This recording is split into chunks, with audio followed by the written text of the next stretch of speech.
देखिए मैं तुम लोगों के लिए क्वेश्चन लेके आया हूँ 11 सोडियम प्रोटीन 3 में प्रोटॉन इलेक्ट्रॉन व न्यूट्रॉन की संख्या ज्ञात कीजिए।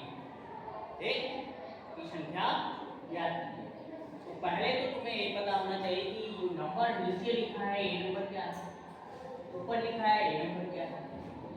ठीक है, तो इसी को हम लिख लेते हैं नीचे। क्या करते हैं, नीचे लिख लेते हैं सोडियम 11 और 23। तो ए नंबर जो लिखा है उसको कहते हैं परमाणु संख्या। क्या कहते हैं, परमाणु संख्या, परमाणु संख्या कहते हैं।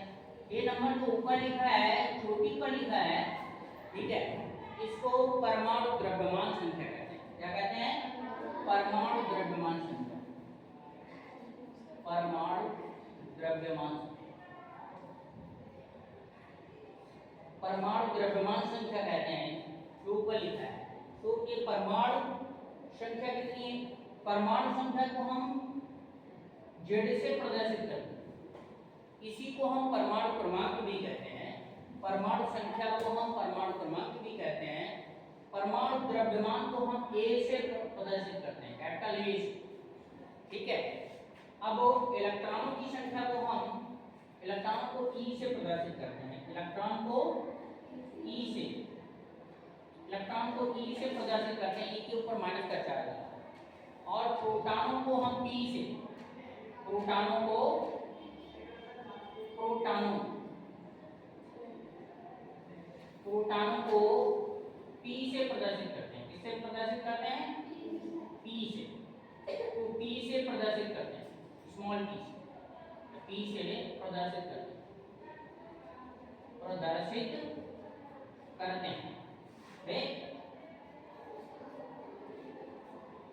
अब देखिए हमें निकालना है इलेक्ट्रॉन, प्रोटॉन, न्यूट्रॉन। कोई भी परमाणु है उसमें प्रोटॉनों की संख्या, प्रोटॉनों की संख्या उसके परमाणु संख्या के बराबर होती है। कोई भी परमाणु है उसमें प्रोटॉनों की संख्या किसके बराबर होती है, प्रोटॉनों की संख्या जो होती है वो परमाणु क्रमांक के बराबर, इसके परमाणु क्रमांक या परमाणु संख्या के बराबर होती है। यानी कि P जो है वो A के बराबर होगा। ठीक है, P A के बराबर होगा। और A ही क्या होता है, परमाणु में, परमाणु में इलेक्ट्रॉनों की संख्या के बराबर होता है। किसके बराबर होता है, इलेक्ट्रॉनों की संख्या के बराबर। तो हमें एक सूत्र यहाँ याद रखना है, उस सूत्र से सब निकल जाएंगे।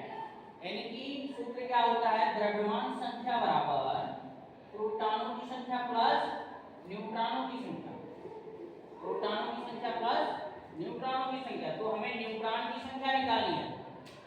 देखिए, और प्रोटॉन जितना होता है वही प्रोटॉनों की संख्या, एक मिनट, परमाणु संख्या जो है वो जेड है।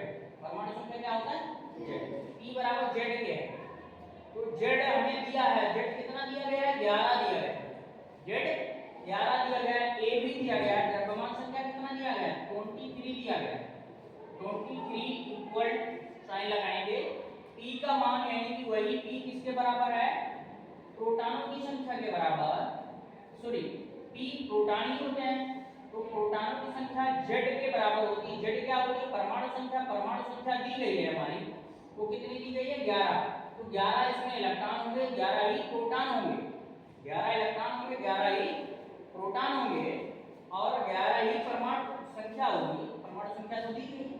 ठीक, तो इलेक्ट्रॉनों की संख्या क्या हो गई, 11 हो गई, और प्रोटॉनों की संख्या भी 11 हो गई। तो बचा क्या है, बचा है n। तो p की जगह पे क्या रख देंगे, अब हम 11 रख देंगे प्लस n। तो n का मान निकालना है, तो 11 का क्या कर देंगे, पक्षांतर कर देंगे। तो n बराबर, n क्या है, न्यूट्रॉनों की संख्या, n फॉर न्यूट्रॉन, ठीक है, और p फॉर प्रोटॉन, और a फॉर द्रव्यमान संख्या। तो a हो जाएगा 23 माइनस 11। तो n बराबर कितना हो गया, 23 से हम 11 माइनस कर दें, कितना बचेगा, यानी कि 3 से 1 गया 2, और 2 से 1 गया 1। तो न्यूट्रॉनों की संख्या कितनी होगी, 12 होगी। तो ये ज्ञात करना था न्यूट्रॉनों की संख्या, और प्रोटॉनों की संख्या पहले से हमने निकाल ली है। एक प्रोटॉनों की संख्या है, जो प्रोटॉनों की संख्या होती है वही परमाणु संख्या होती है, वही इलेक्ट्रॉनों की संख्या होती है किसी परमाणु में। ठीक है, ये उतार लीजिए तुम लोग।